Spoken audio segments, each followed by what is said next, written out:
Hello, everybody, and welcome back to the Summer of Sarah. It's Irene with Double Booked. I am super excited to have you guys here. Sorry, I was just looking at my phone. I'm just putting that on Do Not Disturb, but we're really rolling with these books now, and it's starting to feel like summer. We just had our first heat wave of the season, and I know it has to do with climate change and everything. So, if there's one thing I can encourage you guys to do is get involved in your local communities in order to help combat climate change and at least slow the progression of it down because we can do that and we have been doing that. So, let's keep going. That's my little political rant for today. But our book today is called That Summer. I vividly remember this book as soon as I started reading it because then I was just like, oh my God, now I remember all of this. And it was an interesting book, and we'll definitely get into it. I just really want to quickly touch base on a few things. One, I want to say that like the reviews have definitely gotten shorter for a multitude of reasons. One, I feel like I really found my groove with like kind of how to do the reviews and everything and not go over every single piece of the book all the time. But it's also the books themselves vary in size. Like the last few books I've read have been the shorter Sarah Dessen books. And I mean, this one was not even 200 pages. This was 198 pages. But also, I feel because this book was so short and like so much happened in this book, yet so much also didn't happen in this book. It is a little bit of a wild card. I do like it, and I think it's like a really good read for like a beach day, or just like if you have a couple of hours, or what I like to call airplane books. However, I think that it is still one of. I think it's still a good book in general. It's just like it's a lot of reacting to things rather than actually doing anything. We'll get into it. So let's just jump into a quick synopsis of the book. Haven is a 16-year-old girl who is going through a world of changes. Her sister is getting married, parents got divorced, her dad is getting remarried, and having a baby with his affair partner. Then Sumner, her sister's ex-boyfriend, comes into her life. He reminds her of a time where her parents were in love and her sister would include her in things. Will he bring back that magic again? So, the first thing we learn about Haven is that she's tall. She's almost 6 feet and she's only 15. She doesn't seem to stop growing, and this is all people notice about her. I want to say right now that it's nothing like that Tall Girl movie on Netflix, which was really weird and horrible, and I never, ever want to see anything about it again. I wish I could scrub it from my mind, but every once in a while something will pop up, and I'm like, oh my God, I can't believe I watched that movie. I think it was during like the COVID-y time, and we would just watch anything. So it was just like, okay, I'll just watch it for the sake of watching something. But that was a choice. That was a real big choice on Netflix's part. Anyway, the opening scene is Haven and her sister Ashley. They are bridesmaids in their dad's wedding. It turns out that their dad cheated on their mom with his coworker. Her dad is a sports broadcaster, and the woman he cheated with is a news anchor.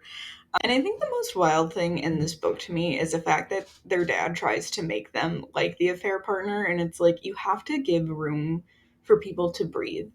And this is like my biggest thing. This is my biggest gripe with Sarah Dessen because I know she probably grew up in the 80s, 90s, and like I know she had a kid and everything. I don't know if she's ever been to therapy, but some of these people could really just use a therapist to like work out their issues. And like I don't think that it doesn't mean that people still won't explode over their emotions. I mean, these are teenagers after all. However, I feel like they could be more complete with their emotions almost. I don't know if that makes sense, but it does in my mind. Like, a lot of these people need therapy. And yeah, usually I would say a parent would probably put their kid in therapy after a big adjustment like this. Um, but anyway, we find out that Ashley, her older sister, refuses to hear anything bad about her father ever, even though he is the one that broke up the marriage. I mean, he's the one that broke up the marriage. He's the one that had a midlife crisis, like blew up their entire family instead of either going to therapy with his wife or divorcing her or, sorting out his own shit. Men literally are the worst, okay? I know women do it too, okay? I don't want to hear it, but 9 times out of 10, it's usually a man that is blowing up their family. So I'm just saying. I mean, let's be so real. How often do you hear about a man actually blowing up his family rather than a woman? I'm not saying that it's not possible. I'm just saying, let's be real. Anyway, After the wedding, we also realize how much of a jerk her sister is. Like, as a younger sister, I think I do have a bias towards younger sisters. However, her older sister is getting married. She's a total bridezilla. She's throwing fits all the time. She's calling people names. She's just being mean to everybody, and everybody's like trying to put her in her place. But however, she just doesn't seem to care because she's like, well, I'm getting married and it's all about me. And it's like, you are getting married, but you also aren't the only person in the world that exists. You will get into it later, but there are some things that happen, and I'm just like, you know what? Deserve to happen to you. I was a part of my sister's wedding, and I was the maid of honor. It was a lot. Um, so I get it, and I know that it's an intense time, and I've never planned a wedding, so I can't say how I'll be. I'll probably be an anxious wreck unless like there's one point where I probably will decide just to go to Vegas and like elope with my boyfriend. Um, that's just kind of how I am. So I don't know if everybody is like that, but that's kind of how I feel. Anyway, eventually we see Haven's mom go in on her and say that she can't take out her rage on everybody else, which is nice because someone really needs to snap on Ashley and really just needs to like tell her to shut the hell up. Which is fair, and she deserves it, and she doesn't listen, which sounds just about right. I'll also like to say these books are clearly written in the 90s, like, because Ashley works at a makeup counter and the boy she's marrying works at a yogurt shop. And it's not to say that those aren't, you know, respectable jobs and that people shouldn't be able to afford a wedding, like, and get married and live life, but like be so for real. Nowadays you couldn't even just work at like a Target as a cashier and like get married. Like both of you would at least have to be like a manager in order to like even begin to think about getting married and owning a house, not even an apartment, like a house. um and it's just so frustrating to read these books back because I'm just like, man, you really used to be able to have it all. You really used to be able to just like work whatever job you wanted to. And that's like the other thing is like you used to be able to work a job that was like so low stakes. And I know technology has a lot to do with it, but I also think the fact that people refuse to separate themselves from their work is a problem, because I think if so many people establish these boundaries, then everybody else would kind of fall into place, if that makes sense. So I really think that if we just establish the boundaries with our, and I think that Gen X is, or what is it, Gen Z, no, Gen X is like my mom's generation. Gen Z is like establishing those boundaries, which makes sense. Like there was a point in time when I was working for a PR company, I refused to work like after hours.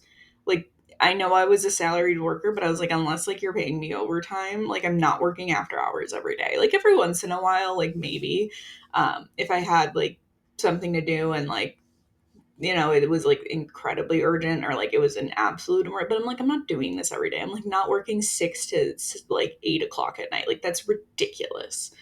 Um, but it sounds like a nice time to be able to work at a makeup counter and your boyfriend work at like a yogurt shop and you guys be able to get married and like actually have a decent wedding and everything. So there is that. I wish I wish things were so simple. Um, But anyway, it doesn't make sense to me because we can't do it now. And no matter how much we want it to be that way, it will never be that way again for so many reasons. But we can do social justice and we can make things change in order to make things more affordable for ourselves by holding corporations and billionaires accountable. Um, I know I said my political climate change spiel was the only thing, but I really don't care because we need to genuinely hold other people accountable in order to live a better life. Because you guys, I don't want to live like this all the time. I need you guys to understand that, like, I wrote this unhinged paragraph because I get so frustrated with the state of the world. But imagine how nice it would be. What if we could all afford a wedding on minimum wage? Sorry, guys, I hate the economy and how the world we live in so much. We all deserve so much better than this. I clearly have a lot of anxiety over this, but I also just think that it's so unfair. And like reading these books, it's so nice because I do get like this touchstone of you get this like touchstone of like a simpler life and what could have been for you and everything.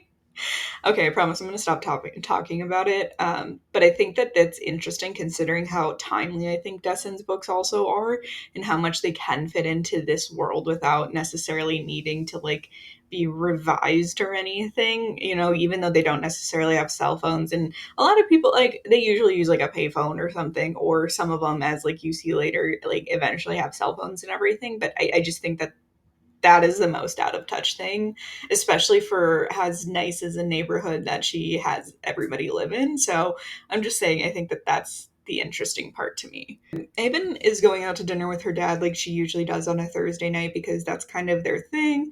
And you usually have separated time with divorced parents. Thankfully, I've never had divorced parents. I'm 27, so even if they did divorce tomorrow, like I would never have to deal with that. And then this is when we see her run into Sumner, though. Also, Dustin, can we please just pick some normal ass names for books? Anyway, she remembers how kind he was and that he was a good boyfriend to her sister. And he was also good at convincing Ashley to bring Haven to places because that is something, as the younger sister, and I can attest to, my sister didn't want to bring me places, but I wanted to go with her everywhere. And we're 6 years apart. Wait, hold on. 7. We're 7 years apart. So I get it. And I get why she wouldn't want to hang out with me, but like at the time, like I didn't care because I really wanted to hang out with her. And as a kid, I didn't like, I would like throw a fit about it that she like would have to leave in secret and everything. Um, but it would be so whack because I was like a 7-year-old trying to hang out with like her 14-year-old friends, and like I was trying to seem so cool, and I was just like 7. Like I had a Dora backpack. Like I was not a cool kid. So anyway, she starts talking to Sumner, and he's talking to her about his job. Like he works as a waiter, but he also does a bunch of odd jobs around the town. So he always kind of just pops up in these places. I feel like he was the original version of like the Thumbtack app where hire anybody for like a specific job. Like he's like a renaissance man. He knows a little bit of everything. And he leaves and she tells Ashley, and Ashley just, brushes it off. Haven doesn't even know why they broke up, but her sister was the one to end things, and that's what she knows. We later find out, like all great men, he cheated on her, which is incredibly valid in the fact that she was like 16 at the time dating him, like, and she broke up with him is actually very good on Ashley. That's the only thing I'll give her, because a lot of people, in that situation would either go back or they might even just ignore it and like, continue this repetitive pattern. And I do think this sucks for Haven, though, when she does find out that he cheated on her sister, because she definitely had built Sumner up. Definitely built Sumner up in this way that I think was really hard for her to pull herself out of. And it was kind of like a slap in the face. I do feel bad for her because it sucks when your heroes fall and it's just so crappy and you feel like crap. And then I do think that I just feel throughout this book for Haven, just because there's so many changes going on in her life, and change is the most unsettling thing. Like, we as human beings do not like change. But 9 times out of 10 we have to adapt or die. But it's also like she had to move, she has to go to 2 different places, and like one of the biggest, most unsettling things you can do in life is move. And moving is just so unsettling. But anyway, and no one believes in therapy in this universe for some reason, even though Haley's mom from Someone Like You is a therapist. She's a horrible therapist, so she like doesn't even count. So I think Haven, though, deserves the world from everybody, because she just like is so like picked on. She's always like ignored, her feelings disregarded, even though I will say her mom does try to talk to her and everything. But I think her mom is also like reeling from the fact that her dad is like remarried and that she's not, and she's trying to do things on her own. And she does try, though. I will say she does try. She does stick up for Haven. She does try to tell her sister to back off, but you can't control what somebody else does. But she does lay into her quite often. So I do think that it is a really nice thing that her mom is trying to be there for both of her daughters, and she's trying to make everything as amicable as possible when it comes to the divorce. But her sister makes fun of her for being tall, and it's like she can't control that. Like, no one can control, like, how short she is. She can't control how short she is. Like, her sister can't control how tall she is. But there is this interesting secondary plot line throughout the book of this model who went to New York City and then had a mental breakdown and came back. And then, so Haven's like best friend Casey thinks that she's a nutcase, and Haven tells her to shut up because she doesn't know what she's gone through and like why she's back and why she's just like in town and everything. And as someone who suffers personally, as somebody who suffers from depression and anxiety, people can be so rude about things they don't understand. It's so infuriating to me. And clearly, again, this is like another timepiece of, you can tell this was in the 90s because these things weren't talked about as much. And I'm sure the pressures of being a model in New York City in a field where you're a small fish in a big pond, essentially, where there's so many people who might seem more beautiful than you, and you're just like this small Midwestern girl. I think they're from the Midwest. I'm not sure where Lakeview, like what's, I don't think it's ever really stated. I do think that people should take a minute and put themselves in your shoes before they judge. But while Hayden is at her friend Casey's house, they're watching TV, and her dad pops up on the news, and then so does her dad's, what she calls pet. Um, so she pops up on the news as well, his new wife, and they are expecting a kid. She found it on live TV. Her dad didn't tell her, which I think is insane. How dare you not have the audacity to tell your daughter that you are expecting a new child and that they are going to have a half sibling in the world, and you're not even going to tell her in person? You're going to let her find out through the TV? Like, that's ridiculous. Like, that's the bottom line, is you should at least tell her in person. Like, what is wrong with you? Another man, another horrible father, one for the count. Like, what is wrong with you? You break up your whole family and then you drop this insane bombshell without any warning. Jail. Immediately jail. You guys, I wrote this line and I said, I hope his kid is a menace to society, because I really do hope that, because what is wrong with you for doing that to your children and not even warning them, and like right before your daughter's wedding too? Like, sir, take yourself outside. I don't want to deal with you. Men should really have to fight their way out of jails when they're born. Anyway, so Haven has a bit of a mental breakdown, which I feel like that would be incredibly triggering for me as well. Like, I would definitely go into some sort of state of shock, or I don't know, temporary insanity. Personally, I would do a lot of things that aren't good and holy and blah blah blah, whatever.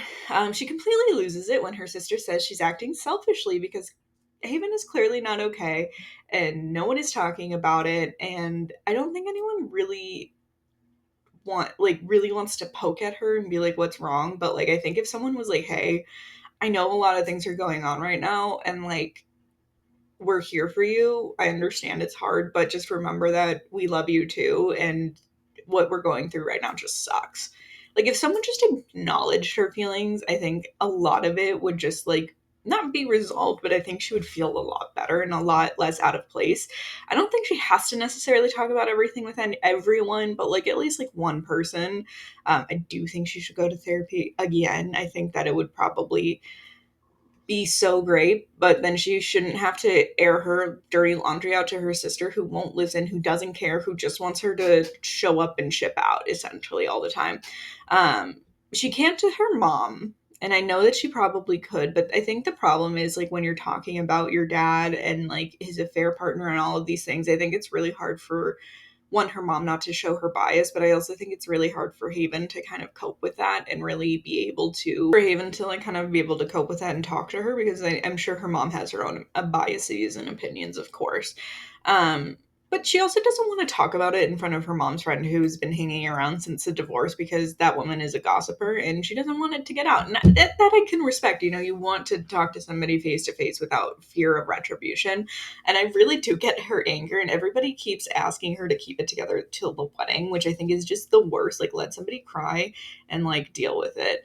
And then she literally snaps on everybody and runs out the door. She runs into Summoner and then ditches him, and then she runs into the model who lost her mind, which is it's like a really weird sequence of events. And she has a realization that she might get it. They don't talk, but they do get each other. And then everything, of course, is talked about and wrapped up. It ends with her sister's wedding, which is going into the unknown. Um, but I do wish that, I don't know, she like dug her heels in a little bit more. I'm always one for more conflict. I don't necessarily love when Destin like wraps it up without like kind of telling us how it's wrapped up. Like, it's just, it ends with it, and it's like, yeah, I guess it's a show moment, but I don't necessarily think it's a good show moment, just because I don't know. I still feel like a lot of unresolved feelings about it, but that's just me and how I feel, of course. And I mean, that doesn't necessarily matter, but I do think that I wanted like a little bit more from her sister, and I wanted a little bit more from her mom. And then like I even wanted her to like face her dad and be like, you know, what you did was really crappy, and you just think that you can walk around doing these things, but you can't. You think you can do these things, but you can't, Nemo. I do like this book overall, though. I really like it a lot more than I remember liking it. I wouldn't say it's like a top. five, like an absolute favorite or anything. However, I think it's a really good book to read when you have a lot of uncertainty going on in your life, because it does remind you that, you might get pushed and pulled in every direction, but eventually you do come back together, and like the universe gives you exactly what you need when you need it. But I also would have liked a little bit more romance. This is like the one book I will say there was like no romance for the main character. There were a few points where I was like, is she gonna try to like kind of push her together with Sumner? And I was like, that's like really freaking weird considering that was her sister's ex and she's 15. I'm happy to report that Destin knows better than that and did not do that. Um, and I would have liked a little bit more explosion, but just because I'm a conflict driven person sometimes, and I really just want to see people hash it out. I can't help it. That's just who I am. I am the most petty person in the world. I would watch the world burn to if somebody wronged me. I know that's not a good trait to have, and I know that, but I'm working on it. Okay, I go to my therapist every week, and I try to talk to her. However, I do think that we do need to bring back some form of like shaming in public, because there are too many people too comfortable with being mean to people in public, like about appearances, about who they are. Like I remember growing up, like we were never allowed to comment on anybody's like physical appearances, like if they had some sort of scarring or deformation or something like that. But now people just like are wild. Like I think social media to an extent has rotted our brains. As much as I do enjoy social media, I also think that there are a lot of issues with it. I always say we need to bring back booing though, because a lot of people just like need to be kind of bullied into being nicer to others. And I think too many people have gotten into the habit of being mean to others and claiming it in mental health and everything. And I think we need to remind people that other people matter too, and that we can't build a community if everybody is like self-absorbed. Overall though, again, I'm sorry I keep getting so political, but it's important and books are political, so here we are. Overall, I really do like this book.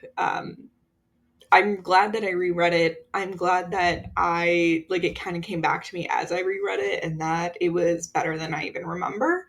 I will definitely be getting it again though to reread it, because I feel like I need it right now. I'm not sure what book I'm going to do next week, but if you have any suggestions of books of Sarah Dessens that I haven't covered yet, go ahead and leave it in the comments. I think we're about halfway through our Summer of Sarah, which is kind of upsetting because I love it so much. But I will, be doing a ranking. I'll be watching Along for the Ride, the movie on Netflix, and I'll do a whole review about it and everything. But just want to say thank you guys so much for watching, liking, subscribing, all the support, and I'll catch you guys next week. Bye.